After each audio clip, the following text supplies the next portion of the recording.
जय हिंद दोस्तों। आप सभी को एसके क्लासेस में स्वागत है। तो आज हम लोग पॉलिटिकल साइंस करेंगे, जो कि बिहार पुलिस, बिहार दरोगा, बिहार एसएससी यानी कि जितना भी वनडे एग्जाम होता है सभी के लिए महत्वपूर्ण रहने वाला है। तो चलिए हम लोग क्वेश्चन स्टार्ट करते हैं। तो पहला पॉइंट है अनुच्छेद 36।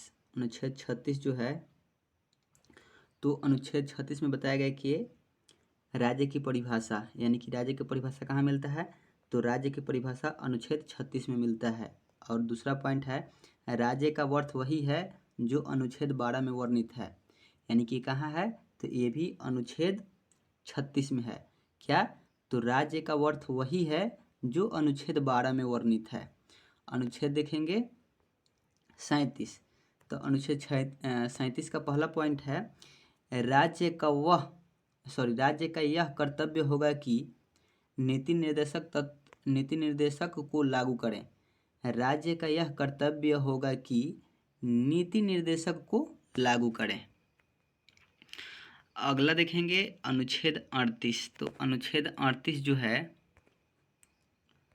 अनुच्छेद 38, तो इसमें बताया गया है पहला पॉइंट, लोक कल्याण की अभिवृद्धि के लिए सामाजिक, आर्थिक और राजनीतिक न्याय द्वारा सामाजिक व्यवस्था सुनिश्चित करना। यानी कि लोक कल्याण की अभिवृद्धि के लिए सामाजिक, आर्थिक और राजनीतिक न्याय द्वारा सामाजिक व्यवस्था सुनिश्चित करना। अगला देखेंगे अनुच्छेद 39, यानी कि अनुच्छेद 39। इसमें बताया गया है पहला पॉइंट, पुरुष और स्त्रियों के लिए समान कार्य के लिए समान वेतन। यानी कि जो पुरुष हो या स्त्री हो उसको समान कार्य के लिए समान वेतन दिया जाएगा। ये बताया है आपको अनुच्छेद 39 में, यानी कि अनुच्छेद 39 में बताया गया है कि पुरुषों और स्त्रियों के लिए समान कार्य के लिए समान वेतन प्रदान किए जाएंगे। अगला पॉइंट है कि बालकों को बलात् श्रम से संरक्षण प्रदान करना। यानी कि बालकों को बलात् श्रम के लिए संरक्षण प्रदान करना किस में है, तो ये अनुच्छेद 39 में है। अगला पॉइंट देखेंगे, यानी कि अगला है अनुच्छेद 39। ये भी है, अनुच्छेद 39 में ये भी बात बताया गया है कि सामान्य न्याय और निःशुल्क विधिक सहायता उपबंध कराना। यानी कि समान न्याय और निःशुल्क विधिक सहायता उपबंध कराना। अगला पॉइंट देखेंगे, अगला पॉइंट है अनुच्छेद 40। अनुच्छेद 40 देखेंगे हम लोग। तो अनुच्छेद 40 में क्या बताया गया है, तो इसमें बताया गया है ग्राम पंचायत का गठन करना। अनुच्छेद 40 में बताया गया है कि ग्राम पंचायत का गठन करना किसमें बताया गया है, तो अनुच्छेद 40 में बताया गया है। और उन्हें आवश्यक शक्ति प्रदान करना, यानी कि ग्राम पंचायत का गठन करना है और उसमें क्या करना है, आवश्यक शक्ति भी प्रदान करना है। ये किसमें बताया गया है, तो ये बताया गया है अनुच्छेद 40 में, यानी कि अनुच्छेद 40 में बताया गया है। अगला है अनुच्छेद 41। तो अनुच्छेद 41 में क्या है, तो अनुच्छेद 41 में यह बात बताया गया है कि काम पाने, शिक्षा पाने, बीमारी की दशा में लोक सहायता पाने का अधिकार। यानी कि अनुच्छेद 41 में यह बात बताया गया है कि काम पाने, शिक्षा पाने, बीमारी की दशा में लोक सहायता पाने का अधिकार, ये बताया गया है आपको अनुच्छेद 41 यानी कि 41 में। और अनुच्छेद 42 में यह बात बताया गया है राज्य प्रस्तुति सहायता का उपबंध करेगी। जो है राज्य है हमारा, राज्य प्रस्तुति सहायता का उपबंध करेगी। किसमें बताया गया है, तो ये अनुच्छेद 42 यानी कि अनुच्छेद 42 में बताया गया है कि हमारा राज्य प्रस्तुति सहायता का उपबंध करेगी। अनुच्छेद अगला है अनुच्छेद नंबर 43। तो अनुच्छेद 43 में यह बात बताया गया है, यह बात बताया गया है कि ये जो है कुटीर उद्योगों को प्रोत्साहन, कुटीर उद्योगों को प्रोत्साहन किसमें बताया गया है, तो ये अनुच्छेद 43 में बताया गया है कि कुटीर उद्योगों को प्रोत्साहन। अगला है कि अनुच्छेद 44, अनुच्छेद 44, इसमें बताया गया है समान सिविल संहिता। समान सिविल संहिता किसमें है? तो अनुच्छेद 44 में है। यानी कि अनुच्छेद 44 में बताया गया है समान सिविल संहिता, और ये कौन सा है? तो ये गोवा है। अगला देखेंगे, अगला पॉइंट है अनुच्छेद नंबर 45, 45। अनुच्छेद 45 में देखेंगे कि क्या बताया गया है। तो अनुच्छेद 45 में यह बात बताया गया है कि सभी बालकों के लिए 14 वर्ष की आयु पूरी करने तक निःशुल्क शिक्षा और अनिवार्य शिक्षा देना होगा। यानी कि अनुच्छेद 45 में यह बात बताया गया है कि जितने भी 14 वर्ष के बच्चे होंगे उनको क्या किया जाएगा, यानी कि 14 वर्ष तक उनको निःशुल्क शिक्षा प्रदान किया जाएगा। यानी कि 14 वर्ष तक उनकी निःशुल्क शिक्षा कराया जाएगा। ये किस अनुच्छेद में बताया गया है? तो अनुच्छेद 45 में बताया गया है। और ये किस संविधान संशोधन द्वारा लाया गया है? तो ये 86वें संविधान संशोधन द्वारा इसको जारी किया गया है कि हाँ, जो हमारा 14 साल तक के बच्चों को निःशुल्क शिक्षा देना है, ये 86वें संविधान संशोधन द्वारा किया गया है, और इसको ये 45वें अनुच्छेद में है। अगला देखेंगे 47, अनुच्छेद 47। तो अनुच्छेद 47 में क्या बताया गया है? तो अनुच्छेद 47 में बताया गया है कि स्वास्थ्य के लिए नुकसानदायक नशीले दवाओं मदिरा पर रोक लगाना। यानी कि स्वास्थ्य के लिए नुकसानदायक नशीली दवाओं या मदिरा पर रोक लगाना किसमें है? तो अनुच्छेद 47 में है। अब देखेंगे अनुच्छेद 48, यानी कि अनुच्छेद 48। तो अनुच्छेद 48 में क्या बताया गया है? तो अनुच्छेद 48 में बताया गया है कि कृषि और पशुपालन। कृषि और पशुपालन किसमें है? तो कृषि और पशुपालन जो है वो अनुच्छेद 48 में है। कृषि और पशुपालन जो है वो अनुच्छेद 48 में है। अगर आप लोग इस चैनल को सब्सक्राइब नहीं किए हैं तो प्लीज़ इस चैनल को सब्सक्राइब कीजिए और इस सेशन को लाइक और शेयर कीजिए। चलिए अगला देखते हैं।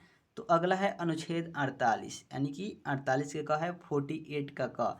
तो इसमें बताया गया है कि पर्यावरण और वन्य जीवों की रक्षा करना। पर्यावरण और वन्य जीवों की रक्षा करना किसमें बताया गया है? तो ये अनुच्छेद 48 के क में बताया गया है। 48 के क में ये बोल रहा है कि पर्यावरण और वन्य जीवों की रक्षा करना जो है ये अनुच्छेद 48 के क में बताया गया है। अगला पॉइंट देखेंगे अनुच्छेद 49। तो जो ये अनुच्छेद 49 है, यानी कि आर्टिकल 49, आर्टिकल 40 जो 9 है, आर्टिकल 49, आर्टिकल 49 में क्या है? तो चलिए देखते हैं आर्टिकल 49 में क्या है। तो इसमें है राष्ट्रीय महत्व वाले स्मारक स्थल या वस्तु का संरक्षण प्रदान करना। यानी कि राष्ट्रीय महत्व वाले स्मारक स्थान या वस्तु का संरक्षण प्रदान करना, ये जो है ये आपको अनुच्छेद 49 में बताया गया है। किसमें बताया गया है? तो अनुच्छेद 49 में बताया गया है। अगला पॉइंट देखेंगे हम लोग 50, अनुच्छेद 50। तो अनुच्छेद 50 है, इसमें बताया गया है कि न्यायपालिका को कार्यपालिका से अलग करना। न्यायपालिका को कार्यपालिका से अलग करना किस अनुच्छेद में उल्लेखित है? तो ये अनुच्छेद 50 में उल्लेखित है। न्यायपालिका से कार्यपालिका को क्या करना? अलग करना किसमें है? तो यह है आपका अनुच्छेद आर्टिकल 50 में है, यानी कि अनुच्छेद 50 में है। अगला है अनुच्छेद 51। कौन है? अनुच्छेद 51।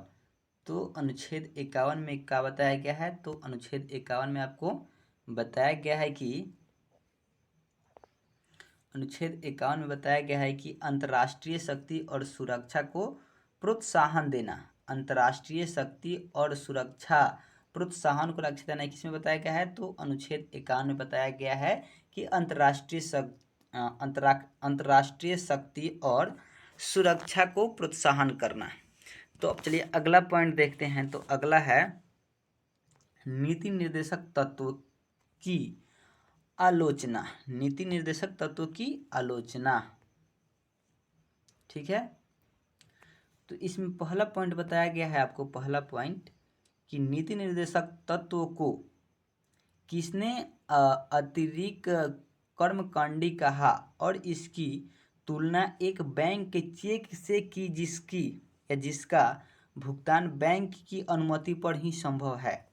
यानी कि नीति निर्देशक तत्व को किसने अतिरिक्त यहाँ पे होगा अतिरिक्त किधर गया, किसने अतिरिक्त कर्मकांडी कहा और इसकी तुलना एक बैंक के चेक से की जिसका भुगतान बैंक की अनुमति पर ही संभव है, जिसका भुगतान बैंक की अनुमति पर ही संभव है। तो ये केटी शाह ने कहा था। किसने? तो केटी शाह ने। किसने? तो केटी शाह ने, ठीक है। किसने? तो केटी शाह ने। अगला है केटी शाह हो गया ना। अब अगला पॉइंट देखेंगे। तो अगला पॉइंट है, अगला पॉइंट देखते हैं। तो ये बोल रहा है कि नीति निर्देशक तत्व को किसने कहा कि यह 9 वर्ष के प्रस्ताव की तरह है जो जनवरी में टूट जाती है, जो जनवरी में टूट जाती है। किसने कहा था? तो नसीरुद्दीन कहा था। कौन कहा था? तो नसीरुद्दीन कहा था। नसीरुद्दीन जो था वो कहा था कि नीति निर्देशक तत्व को नसीरुद्दीन कहा था कि यह 9 वर्ष की प्रस्तावना की तरह है जो जनवरी में टूट जाती है। अगला पॉइंट है नीति निर्देशक तत्व को किसने भावनाओं का अस्थायी कूड़ा घर कहा। नीति निर्देशक तत्व को किसने भावनाओं का अस्थायी कूड़ा कहा? तो कहा था टीटी कृष्णामचारी। जो टीटी कृष्णामचारी थे वो कहे थे कि नीति निर्देशक तत्व जो है वो भावनाओं की अस्थायी कूड़ा घर है। अगला पॉइंट देखेंगे, ये बहुत इंपॉर्टेंट है, नोट वाला पॉइंट इंपॉर्टेंट होता है। तो चलिए इसको देखते हैं। तो नोट बोल रहा है, नोट पॉइंट बोल रहा है नीति निर्देशक तत्व को आयरलैंड से क्वेश्चन बार बार पूछता है, एक बार दो बार नहीं, बार बार पूछता है कि नीति निर्देशक तत्व को कहाँ से लिया गया है। तो नीति निर्देशक तत्व जो है उसको आयरलैंड से लिया गया है। नीति निर्देशक तत्व को आयरलैंड से लिया गया है। इसको अच्छा से आप लोग याद रखिए, ये मोस्ट इम्पोर्टेंट है, VVI है, 3 स्टार लगा लीजिए इस पे, क्वेश्चन आने वाला एग्जाम में। यानी कि नीति निर्देशक तत्व को कहाँ से लिया गया है? तो ये लिया गया है आपको आयरलैंड से लिया गया है नीति निर्देशक तत्वों को। चलिए आगे देखते हैं। तो आगे है अनुच्छेद 51 के क यानी कि मूल कर्तव्य। मूल कर्तव्य काम किसमें है? तो 51 के क में है। यानी कि अनुच्छेद 51 के क में है, यानी कि मौलिक कर्तव्य इसके रूप में संविधान से जो इसके जो है ये मौलिक कर्तव्य ये रूस के संविधान से लिया गया है। कहाँ से लिया गया है? तो ये रूस के संविधान से लिया गया है। क्या चीज़? तो मूल कर्तव्य। मूल कर्तव्य जो है वो अनुच्छेद 51 के क में है और इसको रूस के संविधान से लिया गया है और ये मूल कर्तव्य जो है ये अनुच्छेद 51 के क में स्थित है। तो अगला पॉइंट देखेंगे, यानी कि भाग 5 अनुच्छेद 52। तो ये बोल रहा है कि अनुच्छेद जो 52 है वो भारत के राष्ट्रपति से संबंधित है। अनुच्छेद 52 जो है वो भारत के राष्ट्रपति से संबंधित है। और अनुच्छेद जो 53 है, अनुच्छेद 53 वो किससे संबंधित है? तो अनुच्छेद 53 जो है वो संघ की कार्यपालिका शक्ति और राष्ट्रपति की निहित होगा। यानी कि जो संघ की कार्यपालिका शक्ति होगा और राष्ट्रपति में निहित होगा वो अनुच्छेद किस में संबंधित है? तो अनुच्छेद 53 से संबंधित है। अगला पॉइंट बोल रहा है कि संघ की कार्यपालिका में कौन आता है? तो संघ की कार्यपालिका में आता है राष्ट्रपति, उपराष्ट्रपति, प्रधानमंत्री, मंत्रिमंडल और महान्यायवादी। ये सब कहाँ आते हैं? तो संघ की कार्यपालिका में आते हैं। तो संघ की कार्यपालिका में टोटल कितने आते हैं? तो 5 आते हैं। कौन कौन? तो सबसे पहले आएंगे राष्ट्रपति, फिर से आएंगे उपराष्ट्रपति, फिर से आएंगे प्रधानमंत्री, फिर से मंत्रिमंडल आएगा, फिर से महान्यायवादी आएगा। उम्मीद करते हैं कि आप लोग यहाँ तक अच्छा से समझ लिए होंगे और प्लीज़ इस चैनल को सब्सक्राइब नहीं किए हैं तो सब्सक्राइब कीजिए, लाइक कीजिए और शेयर कीजिए। चलिए तो आगे देखते हैं अनुच्छेद 54 यानी कि अनुच्छेद 54। तो अनुच्छेद 54 में क्या बताया गया है? तो अनुच्छेद 54 में बताया गया है आपको, अनुच्छेद 54 में आपको बताया गया है, अनुच्छेद 54 कि राष्ट्रपति का चुनाव, राष्ट्रपति का चुनाव यानी कि राष्ट्रपति का चुनाव जो होगा वो अनुपातिक प्रतिनिधित्व के अनुसार एकल संक्रमणीय मत और गुप्त मतदान के द्वारा होता है। यानी कि ये राष्ट्रपति जो हमारे राष्ट्रपति हैं, भारत का राष्ट्रपति, उनका चुनाव कैसे होता है? तो उनका चुनाव ऐसा नहीं होता है कि हाँ सब कोई जाके वोट दे देगा कि हाँ इसको प्रधानमंत्री बनाया जाए, ऐसा नहीं होता है। जो उनका चुनाव होता है वो होता है एकल संक्रमणीय चुनाव होता है, और उसमें जो मत होता है वो मत गुप्त होता है, किसी को पता नहीं चलता है कि हाँ ये है मत का देने जाना है। चलिए अब अनुच्छेद देखते हैं 55। तो अनुच्छेद 55 में क्या बताया गया है? तो ये राष्ट्रपति के चुनाव का तरीका बताया गया है, राष्ट्रपति के चुनाव का तरीका बताया गया है। और अनुच्छेद देखेंगे 56, अनुच्छेद 56 महत्वपूर्ण है। तो चलिए इसको देखते हैं। इसमें राष्ट्रपति का कार्यकाल बताया गया है अनुच्छेद 56 में। बोल दिया कि राष्ट्रपति का कार्यकाल किस अनुच्छेद में बताया गया है? तो राष्ट्रपति का कार्यकाल अनुच्छेद 56 में बताया गया है, राष्ट्रपति का कार्यकाल अनुच्छेद 56 में बताया गया है। आगे देखेंगे तो आगे है 56 में बताया गया है, ठीक। और थोड़ा छोटा कर लेते हैं, ठीक, ज़्यादा छोटा हो गया, कोई बात नहीं, 2 बार में करेंगे हम लोग, ठीक। चलिए यानी कि अनुच्छेद 56 जो है, अनुच्छेद जो 56 है, अनुच्छेद जो 56 है, 56, ठीक। तो इसमें बताया गया है 56 में राष्ट्रपति के कार्यकाल, राष्ट्रपति के कार्यकाल के बारे में बताया गया है, राष्ट्रपति के कार्यकाल के बारे में बताया गया है। और राष्ट्रपति के कार्यकाल, और राष्ट्रपति का कार्यकाल कितना होगा, राष्ट्रपति का कार्यकाल कितना होगा ये भी बताया गया है। राष्ट्रपति का कार्यकाल कितना होगा, राष्ट्रपति का कार्यकाल कितना होगा ये किस अनुच्छेद में बताया गया है? तो अनुच्छेद 56 में बताया गया है, अनुच्छेद 56 में बताया गया है। किस में बताया गया है? अनुच्छेद 56 में। क्या क्या हो रहा है? अनुच्छेद 56 में बताया गया है कि जो राष्ट्रपति हैं भारत का, उनका जो कार्यकाल होगा वो मात्र 5 वर्षों के लिए होगा, ठीक। प्रधानमंत्री का कार्यकाल कितना होता है? तो प्रधानमंत्री हो गए, राष्ट्रपति हो गए, मुख्यमंत्री हो गए, ये सभी का कार्यकाल जो होता है 5 साल के लिए होता है। और बोल देगा कि राज्यसभा के सदस्यों का कार्यकाल, तो राज्यसभा के सदस्यों का कार्यकाल जो होता है वो 6 वर्षों के लिए होता है। राज्यसभा के सदस्यों का कार्यकाल कितने दिनों के लिए होता है? तो ये 6 वर्षों के लिए होता है। चलिए अगला है अनुच्छेद 57। अनुच्छेद 57 में क्या बताया गया है? तो अनुच्छेद 57 में बताया गया है आपको कि जो राष्ट्रपति हैं, राष्ट्रपति का कितने बार चुनाव हो सकता है, राष्ट्रपति का कितने बार चुनाव हो सकता है, किस अनुच्छेद में वर्णित है? तो अनुच्छेद 57 में वर्णित है। यह बताया गया है कि जो हमारे राष्ट्रपति हैं वो कितने बार चुने जा सकते हैं। तो राष्ट्रपति के पद हेतु हड़ताल शर्त, यानी कि राष्ट्रपति के पद के लिए शर्त जो बताया गया है कि वह भारत का एक नागरिक, यानी कि जो राष्ट्रपति का चुनाव लड़ेगा उसको सबसे पहले भारत का नागरिक होना चाहिए, और उसकी जो आयु होता है उसकी आयु कम से कम 35 वर्ष होनी चाहिए। और उसके बाद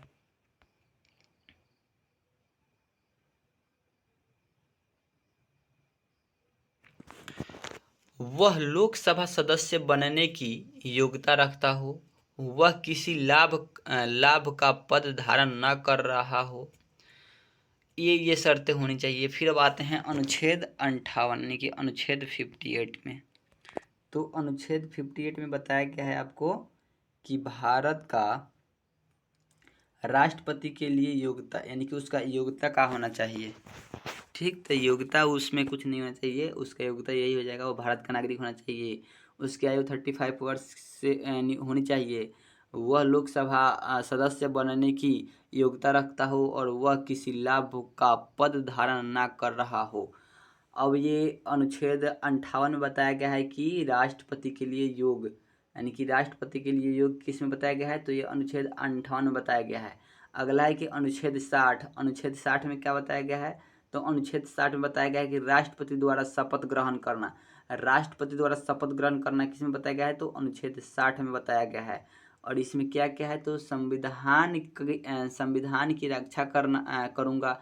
और इनको बताया गया क्या करेंगे, तो उनको शपथ कराया जाता है कि हाँ बोलिए कि आप संविधान का रक्षा करेंगे, तो शपथ करते हैं कि हाँ मैं संविधान का रक्षा करूँगा और जनता की सेवा करूँगा और राष्ट्रपति पद का कार्यपालन करूँगा। उनको इतना बात की शपथ कराई जाती है, किसको, तो ये राष्ट्रपति को। ठीक।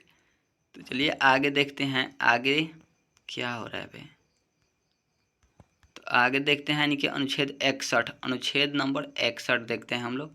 तो अनुच्छेद 61 में क्या बताया गया है, तो अनुच्छेद 61 देखते हैं।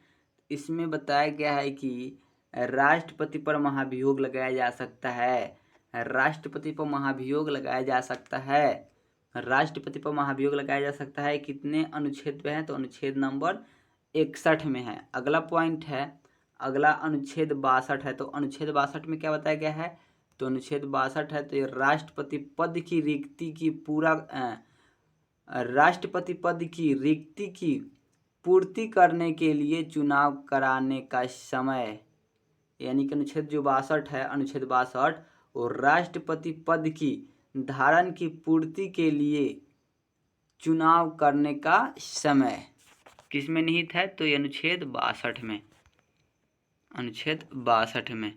तो चलिए हम लोग इतना ही करेंगे। उम्मीद करते हैं कि आप लोग अच्छा से समझ लिए होंगे, अच्छा से इसको पढ़िए और चैनल को सब्सक्राइब नहीं किए हैं तो प्लीज़ सब्सक्राइब कीजिए, लाइक और शेयर कीजिए। Thank you very much.